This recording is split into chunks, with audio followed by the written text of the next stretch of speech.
하나님의 말씀을 봉독하겠습니다. 하나님의 말씀을 경청하시기 바랍니다. 너희가 그때 무슨 열매를 얻었느냐? 이제는 너희가 그 일을 부끄러워하나니 이는 그 마지막이 사망임이라. 그러나 이제는 너희가 죄로부터 해방되고 하나님께 종이 되어 거룩함에 이르는 열매를 맺었으니 그 마지막은 영생이라. 죄의 삭은 사망이요 하나님의 은사는 그리스도 예수 우리 주 안에 있는 영생이니라. 아멘. 이는 하나님의 말씀입니다. 기도하겠습니다. 사랑하는 하나님, 저희들은 오늘도 다시 내가 너희를 사랑하노라, 너는 내 기뻐하는 자라 말씀하시는 하나님의 음성 듣고 싶어서 왔습니다. 이 시간 하나님, 우리의 귀에 말씀해 주옵소서. 내가 너희를 사랑하노라, 너는 나의 기뻐하는 자라. 변함없는 그 하나님의 사랑이 변하는 이 세상 가운데 저희들을 믿음으로 견고히 서가게 하는 능력이 되게 하여 주옵소서.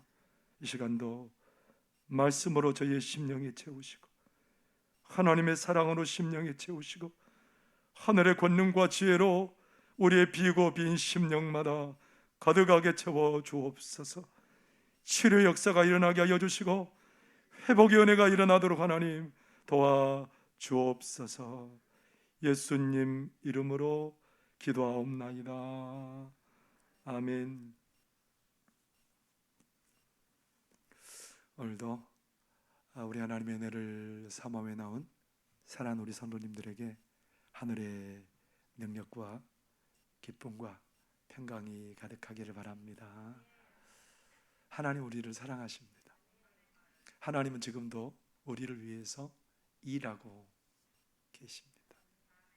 여러분들 지금도 일하고 계신 하나님 때문에 우리의 삶이 하나님의 은혜로 가득하게 채워질 줄 믿습니다.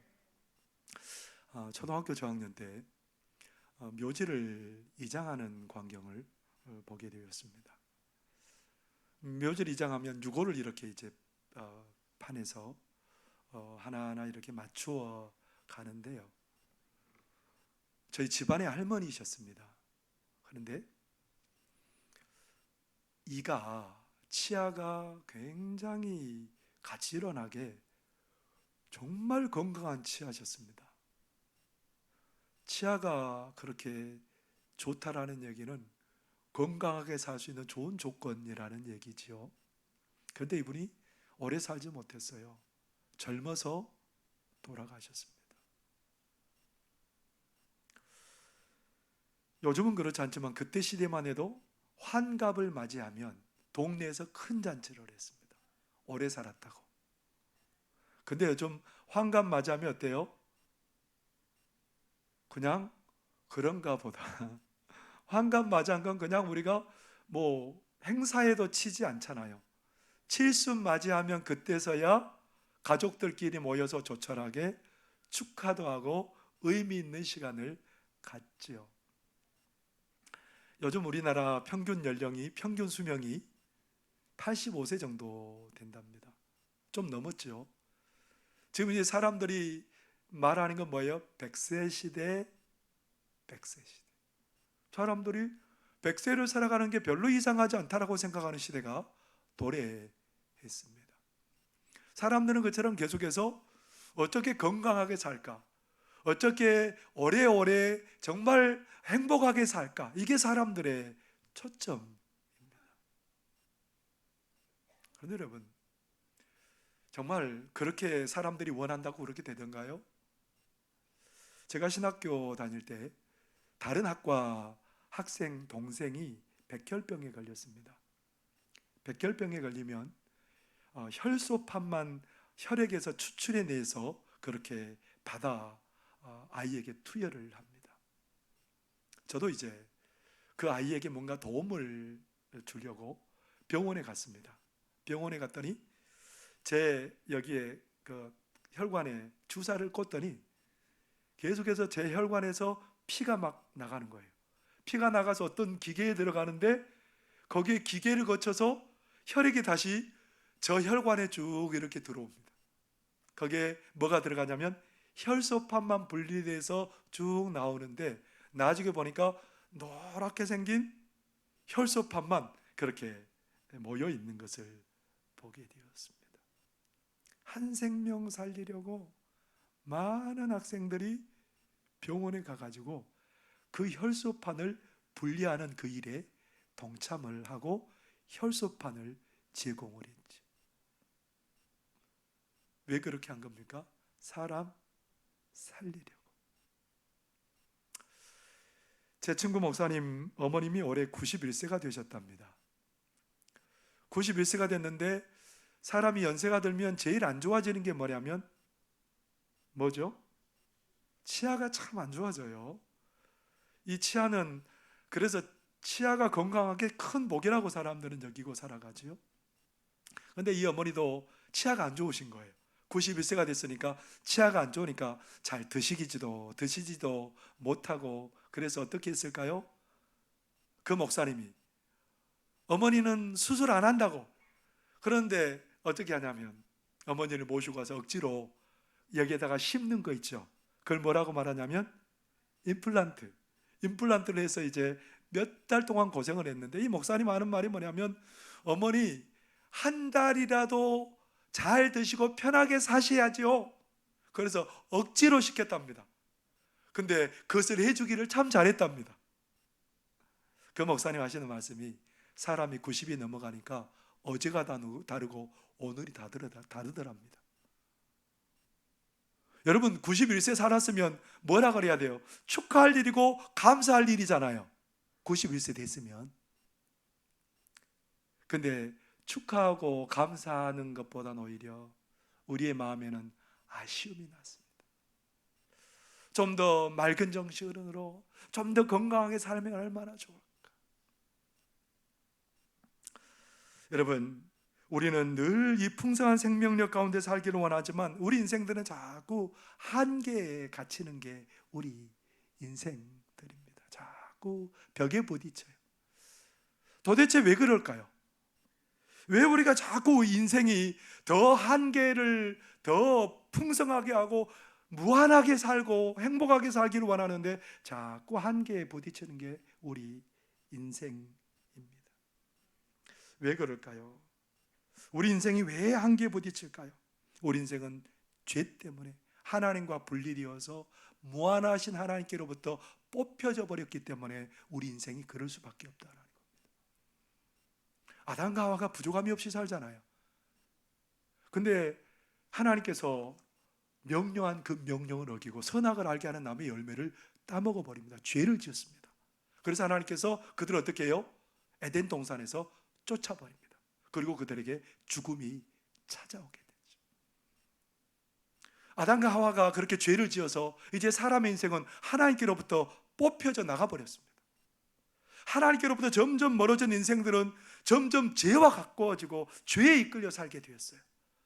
아담의 자녀인 가인에 대해서는 어떤 일이 벌어져요? 가인은 가장 아껴줘야 될 동생을 죽여버립니다. 그렇게 그 후대는 점점 죄를 뉘우치고 좋은 방법으로 돌아왔을까요? 아니에요. 가인의 몇 대 후손인 라멕은 뭐라고 말하냐면 점점 더 얼마나 사람의 마음이 죄에 치닫고 있는지 우리에게 알려줘요. 그 라멕이라는 사람은 자기를 상처를 내는 사람은 죽여버려요. 자기는 77배 정도 복수를 해야 직성이 풀린다는 거예요. 여러분 라멕이 뭐라고 말하는지 한번 들어보겠습니까? 창세기 4장 23절부터 24절이 이렇게 기록하고 있습니다. 라멕이 아내들에게 이르되 아다와 실라여 내 목소리를 들으라. 라멕의 아내들이여 내 말을 들으라. 나의 상처로 말미암아 내가 사람을 죽였고 나의 상함으로 말미암아 소년을 죽였도다. 가인을 위하여는 벌이 7배일진데 라멕을 위하여는 벌이 77배이리로다 하였더라. 옛날에는 7배만 그렇게 복수를 해도 좀 마음이 풀렸는데 이때 와서는 77배를 복수를 해야 마음이 풀릴 정도가 됐답니다. 시간이 갈수록 점점 죄의 깊이가 더해가요. 그래서 나중에는 어떻게 됐을까요? 죄가 세상에 가득하게 되고 결국은 하나님께서 사람 지으셨음을 한탄하시고 물로 세상을 심판해 버리십니다. 그때 살아남은 사람들이 누구죠? 하나님의 명령에 순종해서 방주를 지었던 노아와 노아의 아내와 세 아들과 세 자부만 살아남게 되었던 거지. 이제는 우리 인생들은 결국은 죄에 이끌려 살다가 하나님의 심판을 받고 멸망할 그러한 존재들이 우리 인생들입니다. 하나님의 마음을 아프게 한 존재들이 우리 인생들입니다. 세월이 많이 흘렀습니다. 지금은 많이 좋아지고 나아졌을까요? 이성과 그리고 법들이 우리 인간들을 잘 다스린다고 생각해요. 그렇기 때문에 우리는 그래도 옛날에 비해서는 아름다운 삶을 살고 있노라고, 사람다운 삶을 살고 있노라고 우리는 그렇게 자부하고 살아갑니다. 정말 그럴까요? 최근에 세상을 떠들썩하게 하는 일들이 일어났습니다. 어떤 여성이 있는데요, 이 여성은 어렸을 때 장애를 가진 부모님과 함께 어렵게 살았습니다. 그런데 이 아이가 방송국에 전화를 했어요. 집을 새롭게 고쳐주고 좋게 해주는 프로그램이에요. 거기에다가 전화를 했는데 그 방송에서 이 아이의 집을 아름답게 고쳐줬습니다. 이 아이가 나중에 뭐라고 말하냐면, 나도 어른이 되면 많은 사람들에게 유익이 되는 일을 하고 싶습니다. 어른이 돼서 시집을 갔습니다. 이 아이가 어떻게 됐을까요? 그래도 연봉을 어느 정도 많이 받는 사람과 결혼하게 되었습니다. 그런데 남편과 따로 떨어져 살아요. 경제권은 누가 쥐고 있냐면 이 아내가 쥐고 있어요. 이 여성이 경제권을 쥐고 있는데 남편은 떨어져 살면서 아내에게 뭐라고 문자를 보내냐면, 여보, 전기가 곧 끊기게 생겼어. 3달 전기비 한 3만 원이 넘게 밀렸는데 그걸 빨리 좀 보내줘요. 운동화가 찢어졌어요. 여보, 나 운동화를 사야 되는데 돈 좀 보내줘요. 이 여성은 남편 앞으로 8억 보험을 들었습니다. 그 남편을 살해하고 보험금을 타려고 몇 번 시도를 했습니다. 음식에 보고독을 타가지고 남편에게 먹였다가 살인을 못하고 미수에 그치기도 했고요. 낚시터에, 이 남편이 수영을 못해요. 낚시터에 물에 넣었다가 이렇게 다른 사람이 구하는 바람에 그게 미수에 그치기도 하고요. 그런데 어느 날 놀러를 갔다가 강에서 이 남편이 수영 못하니까 뛰어내리라고 해서 남편을 살해해버립니다. 그리고 이게 이제 고의로 한 거 아니라고 해서 보험금을 8억을 타내려고 하는데, 그의 남편의 가족들이 이거는 고의성이 있는 분명히 살인이다. 그래서 재수사가 이루어지고 있는 상황이고, 이 여성은 지금 자취를 감추고 도망가고 말았습니다. 어른 되면 남을 도와주는 삶을 살겠다고 했던 이 여성이 자기가 가장 사랑해야 될 남편을 죽이고 맙니다. 이런 일만 일어나는 게 아니죠. 최근에 어떤 아빠가 아이를 태우고 차를 타고 이렇게 가는데 좀 운전을 험악하게 하는 사람이 있어서 경적을 한번 빵 하고 울렸습니다. 그랬더니 그 사람이 기분 나쁘다고 그 차의 앞에 가면서 계속해서 방해합니다. 위협합니다. 나중엔 차를 한쪽에 대더니 차 속에서 야구 방망이를 꺼내와가지고 죽인다고. 그래서 결국은 이 남성이 경찰에 붙잡혀 갔습니다. 경찰에서 그 사람에게 잘못한 거 시인하고 사과하라 했더니 뭐라고 말한 줄 아세요? 그 사람이 먼저 경적을 울린 것을 그렇게 사과하면 내가 사과할 용의가 있습니다. 결국은 경찰에 잡혀가게 되고 구속되게 되었습니다. 여러분, 이런 일은 특별한 사람만 짓는 걸까요? 많은 사람들은 그것은 특별한 경우고 나는 법 없이도 사는 사람이에요. 나는 잘못한 거 없어요. 더더구나 이 자리에 나온 우리 성도들은 뭐라고 말하고 싶을까요? 나는 나 같은 사람은 법 없어도 살아요.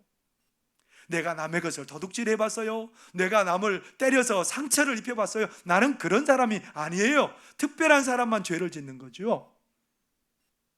여러분 정말 그럴까요?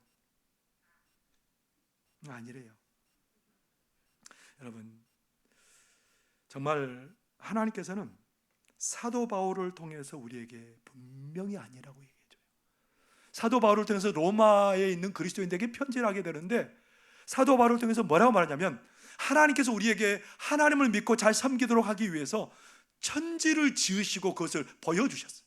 자, 내가 천지를 지으신 창조주 하나님이다. 근데 세상에 많은 사람들이 하나님을 찾아 섬기려고 하다가 하나님을 섬기는커녕 우상을 만들어서 섬기는, 하나님을 오히려 하나님 앞에 더 죄를 짓는 그런 일을 벌이게 되었답니다. 율법을 가지고 사는 유대인들은 낫느냐? 아니라는 거예요. 그 율법을 오히려 어겨서 하나님의 진노를 쌓는다는 거예요. 그래서 유대인이나 이방인들이나 전부 다 죄인이라는 겁니다. 로마서 3장 9절에 사도 바울을 통해서 하나님께서 이렇게 선언하고 계십니다. 그러면 어떠하냐? 우리는 나으냐? 결코 아니라 유대인이나 헬라인이나 다 죄 아래에 있다고 우리가 이미 선언하였느니라. 죄에 이끌려 사는 사람들이라는 거예요. 죄가 주장하는 사람들이라는 거예요. 죄에 이끌려 살고 죄가 주장하다 보니까 어떤 삶을 살아갈 수밖에 없었다라는 겁니까? 로마서 3장 13절에서 15절에 이렇게 말합니다. 그들의 목구멍은 열린 무덤이요 그 혀로는 속임을 일삼으며 그 입술에는 독사의 독이 있고 그 입에는 저주와 악독이 가득하고 그 발은 피 흘리는데 빠른지라. 우리 인생이 죄에 이끌려서 죄를 짓는데 발이 빠르대요. 아니 도대체 왜 그럴까요? 안 그러고 싶은데 왜 자꾸 죄에 이끌려 살아가는 인생들이 되고 말았을까요? 그 원인을 로마서 6장 23절에서 우리에게 알려주고 있습니다. 뭐라고 말씀하십니까? 죄의 삭은 사망이요 하나님의 연사는 그리스도 예수 우리 주 안에 있는 영생이니라. 죄의 삭은, 삭이라는 게 뭐냐면 품값. 당시 로마 시대에는 황제가 사람들을, 군사들을 모읍니다. 그 군사들을 왜 모으냐면 목숨을 걸고 싸워달라고. 그러면 목숨을 걸고 싸워주는 그 사람들에게 뭘 지급할까요? 금료, 삭을 지불하는 것을 의미하는 거예요. 그런데 사단은 우리를 자기의 병사로 고용했습니다. 사단이 우리를 자기의 병사로 고용해서 뭐하게 하는 거예요? 하나님을 대적하고 하나님이 원하지 않는 길을 가게 하려고 계속해서 뒤에서 조종해요. 뭐겠습니까? 이제 오늘부터 인생의 주인은 너야. 하나님 중심으로 사는 게 아니고 이제는 너가 원하는 대로, 죄가 시키는 대로 네가 이제는 살아야 돼. 그래서 사단은 계속해서 우리를 하나님의 뜻에 따라 살아가지 않게 하고 하나님을 거스러서 하나님의 뜻과는 반대되는 그 길을 가게 하는 거예요. 그래서 그 죄 때문에 우리 인생은 어떻게 돼요? 하나님께로부터 뿌리째 뽑혀져 버린 인생이 되었다는 겁니다. 나무가 뿌리째 뽑히면 어떤 일이 벌어질까요? 살아있는 것 같은데 시간이 지나면 말라서 죽어버리죠. 하나님께로부터 뽑힘받은 우리는 결국은 어떻게 될까요?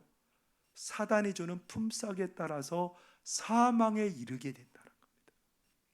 사망에 이르게 된다는 겁니다. 그게 모든 인생들의 최후에 받는 것이라는 거예요. 그런 우리 인생들을 위해서 우리 하나님께서 오늘 어떻게 하셨을까요? 그런 우리 인생들을 위해서 우리 하나님은 구원의 길을 마련해 주셨다는 겁니다.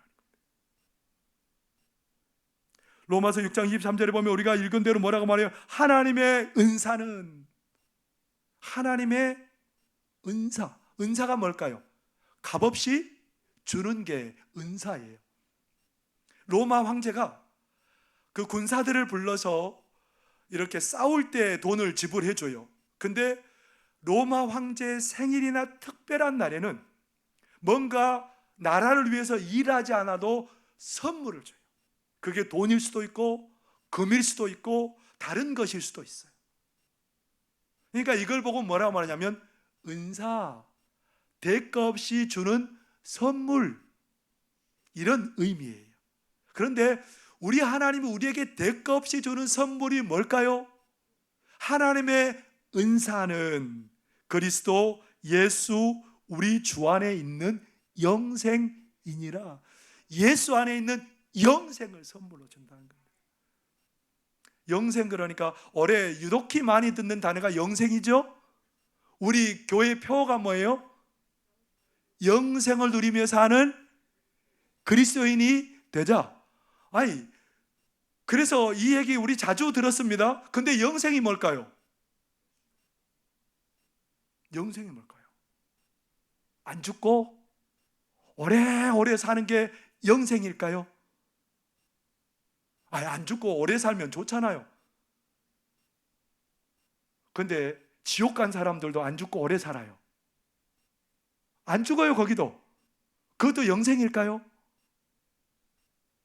여러분, 이 영생이 도대체 뭘까요? 영생을 알려면 우리가 하나님을 잘 알아야 돼요. 하나님을 알아야 돼요. 그냥 그 상태에서 영원히 살게 하는 것, 그게 하나님 우리에게 주실 수 있는 최상의 것일까요? 아니라는 거죠. 우리 하나님은 천지를 지으실 때 보시기에 너무너무 좋았어요.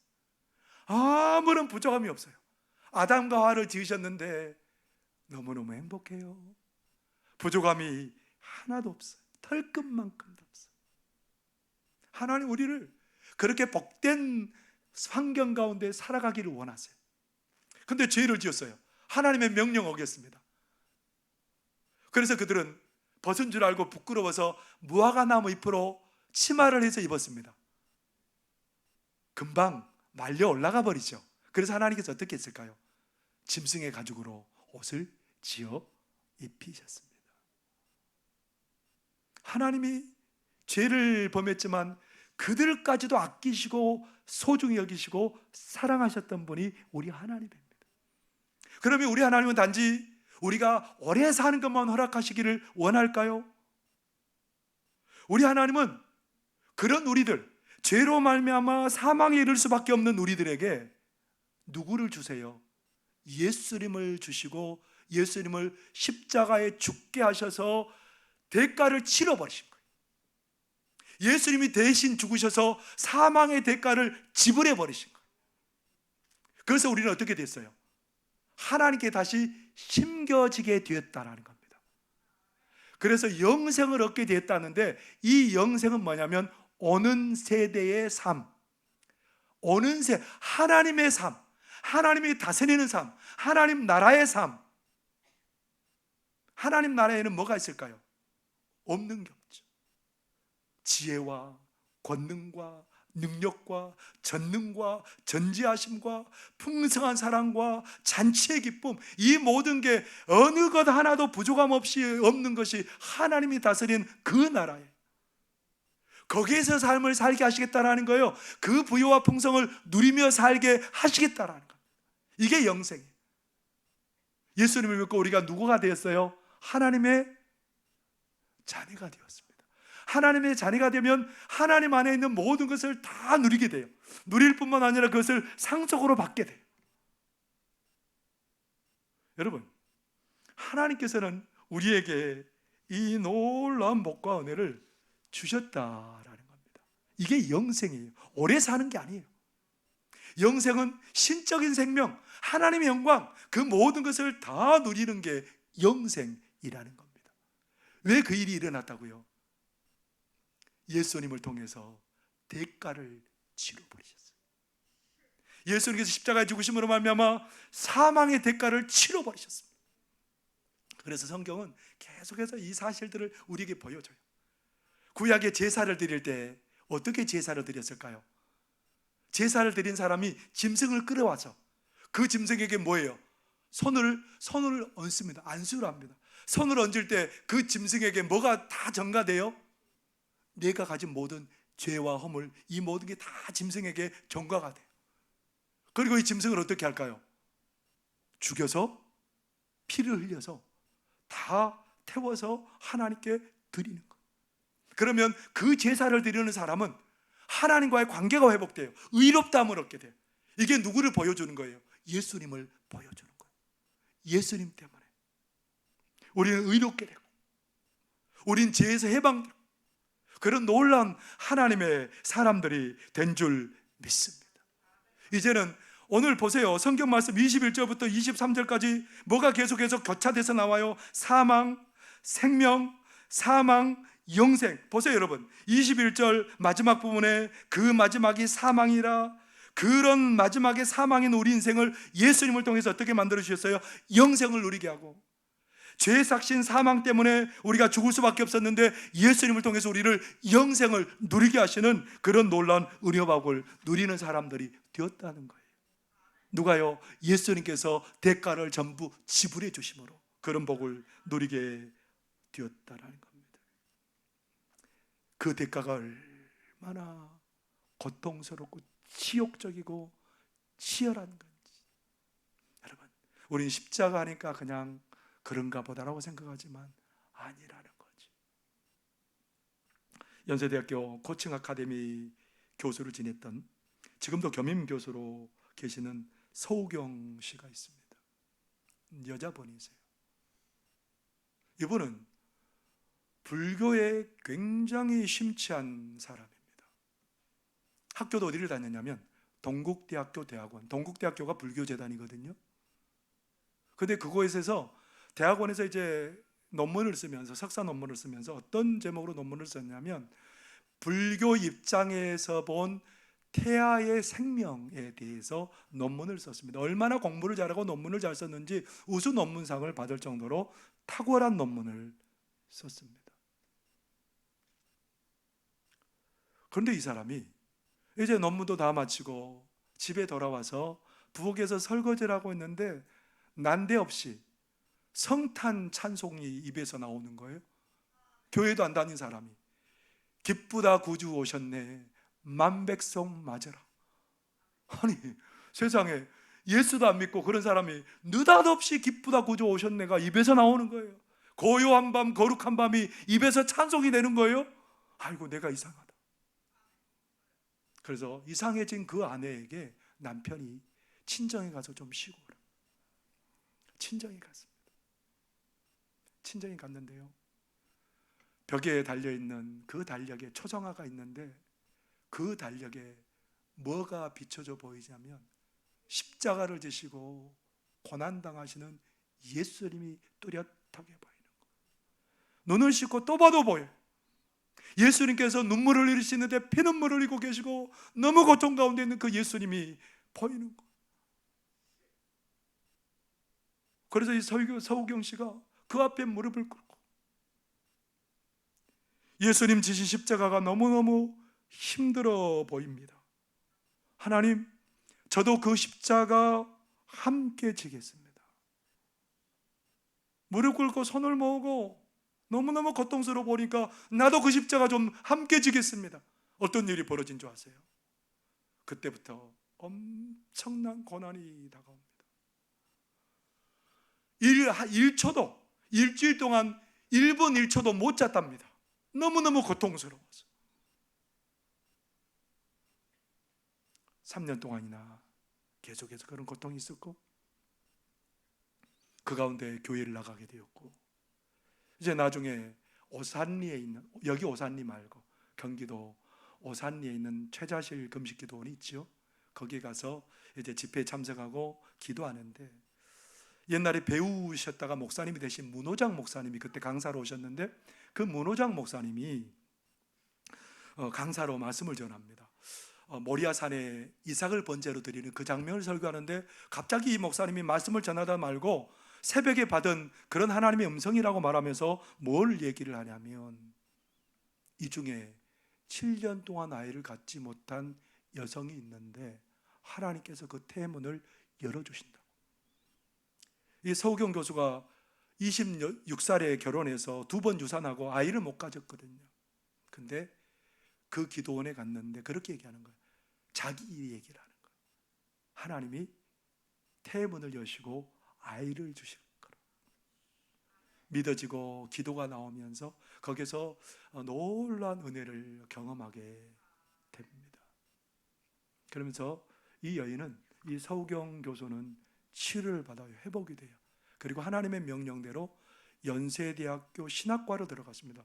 아니, 다른 곳에서 가르치는 그 여성이, 그분이 연세대학교 신학과를 들어가서 또 공부를 하라는 거, 하나님이 무슨 의미일까? 왜 그러셨을까?